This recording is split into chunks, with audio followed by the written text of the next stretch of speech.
بسم اللہ الرحمن الرحیم۔ السلام علیکم ورحمۃ اللہ وبرکاتہ۔ فیضان شمسیہ یوٹیوب چینل کی طرف سے آج میں اپنے دوستوں کو خطبات غوث الاعظم سے 29واں خطبہ کا بقیہ حصہ پڑھ کر سناؤں گا۔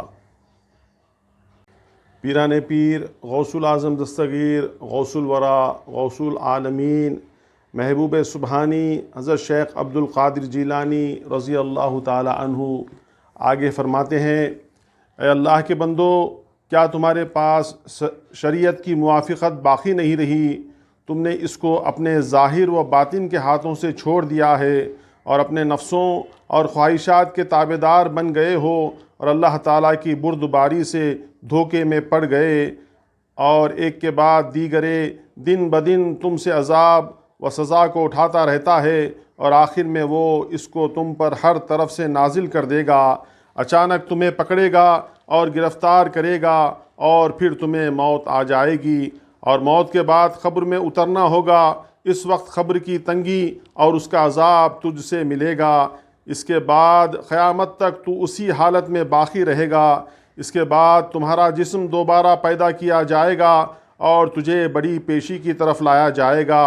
اس وقت تجھ سے ذرہ ذرہ، لمحہ لمحہ میں جو کچھ تو نے کیا تھا سب کا حساب لیا جائے گا۔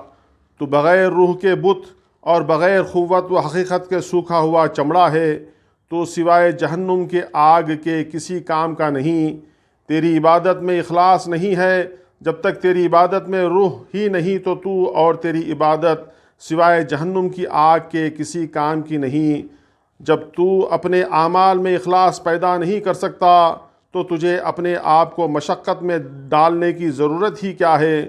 تجھے ان میں کوئی چیز فائدہ نہ دے گی، اور تو ان لوگوں میں سے ہے کہ جن کے بارے میں اللہ کا فرمان ہے کہ عمل کرنے والے اور مشقت اٹھانے والے ہیں، یعنی دنیا میں عمل کرنے والے اور قیامت کے دن جہنم میں مشقت اٹھانے والے ہیں۔ ہاں، تو موت کے آنے سے پہلے اسلام کی تجدید کر اور اخلاص کے ساتھ توبہ کر اور اللہ تعالیٰ کی طرف رجوع کر۔ موت کے آنے کے وقت توبہ کا دروازہ تیرے اوپر بند کر دیا جائے گا، پھر تو توبہ کے دروازے میں داخل نہ ہو سکے گا۔ تو اپنے دل کے قدموں سے چل کر اللہ تعالیٰ کی طرف رجوع کر، تاکہ وہ تیرے اوپر اپنے فضل و کرم کا دروازہ بند نہ کرے اور تجھ کو تیرے نفس اور تیری طاقت و قوت اور تیرے مال کے حوالے نہ کر دے، اور پھر تجھے کسی حالت میں برکت نہ دے۔ تجھ پر افسوس ہے تو اللہ تعالیٰ سے شرم نہیں کرتا۔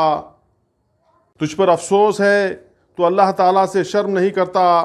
تو نے اپنے دینار کو اپنا رب اور درہم کو اپنا مقصود اعظم بنا لیا ہے، اور اللہ تعالیٰ کو بالکل بھلا دیا ہے۔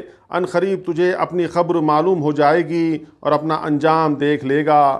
تجھ پر افسوس ہے تو اپنی دکان اور اپنے مال کو اپنے اہل و عیال کا حصہ بنا اور ان کے لیے شریعت کے حکم کے مطابق کسب کر، اور تیرا دل اللہ تعالیٰ پر بھروسہ کرنے والا ہو۔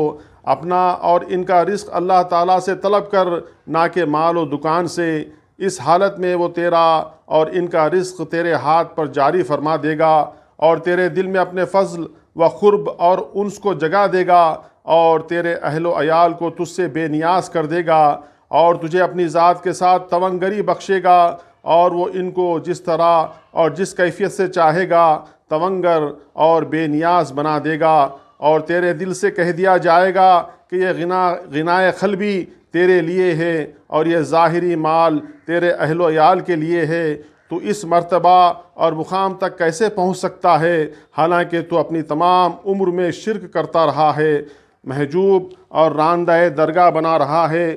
دنیا اور اس کے جمع کرنے سے تیرا پیٹ نہیں بھرا، تو اپنے دل کے دروازے کو بند کر اور ہر ایک دنیاوی چیز کو اس کے اندر داخل ہونے سے نا امید کر دے، اور اس میں صرف ذکر خداوندی کو جگا دے، اور اپنے برے اعمال سے توبہ کر اور اپنی دلیری پر نادم ہو، اور اپنے غرور اور بے ادبی پر شرمندہ ہو، اور جو کچھ تجھ سے ہوا اس پر اکثر آنسو بہاتا رہ، اور اپنے مال سے فقیروں کی غم خواری کرتا رہ۔ مال کے ساتھ بخل نہ کر، بس ان قریب تو اس سے جدا ہو جائے گا۔ بندہ مومن جس کو دنیا اور آخرت میں اپنے صدقے کا بدلہ ملنے کا یقین ہوتا ہے، وہ بخیل نہیں ہوا کرتا۔ حضرت سیدنا عیسیٰ علیہ السلام سے روایت ہے کہ آپ نے ابلیس لعین سے پوچھا کہ مخلوق میں تیرا سب سے زیادہ محبوب شخص کون ہے؟ تو اس نے کہا کہ بخیل مسلمان۔ آپ نے فرمایا اور سب سے زیادہ مبغوض کون ہے؟ اس نے کہا کہ گنہگار سخی۔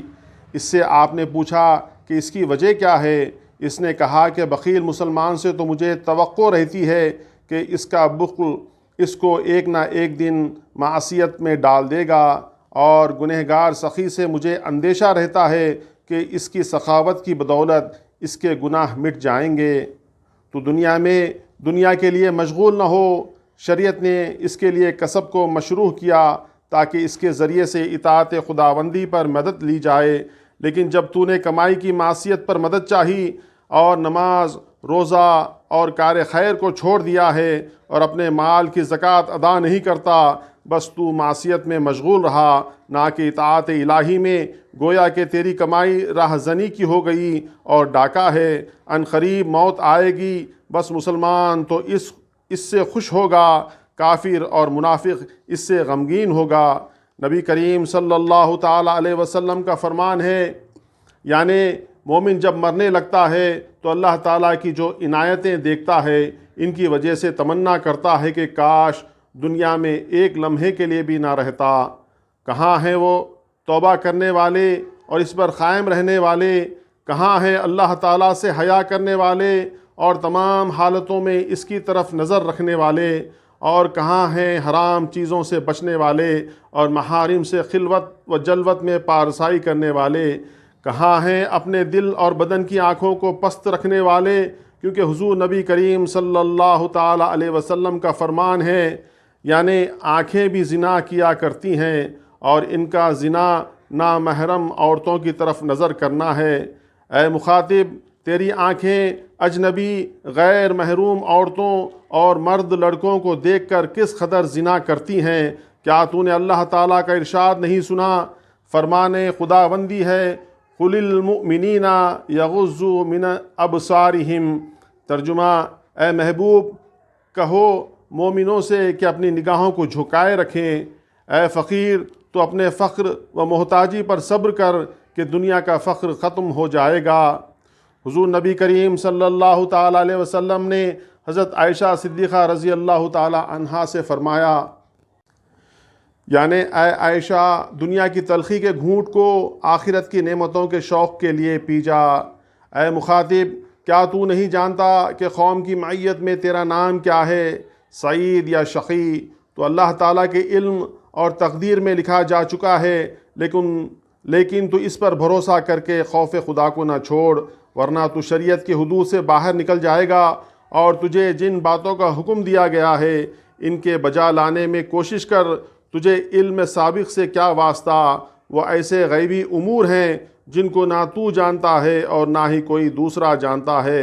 اہل اللہ نے بستر کو لپیٹ دیا اور اس سے علیحدہ ہو گئے اور اپنے مولا تعالیٰ کے حضور کھڑے ہو گئے اور اس کے خادموں کے ساتھ اس کی خدمت میں مشغول ہو گئے، اور وہ جو کچھ بھی دنیا سے حاصل کرتے ہیں بطور زاد راہ لیتے ہیں، نہ مزے اڑانے کے لیے بلکہ وہ اپنی حاجت کے مطابق ایسا کرتے ہیں کہ اپنے اجسام کو عبادت خداوندی کے لیے قائم کر لیں اور اپنی شرمگاہوں کو شیطان لعین کے شر، مکر و فریب سے محفوظ رکھ سکیں۔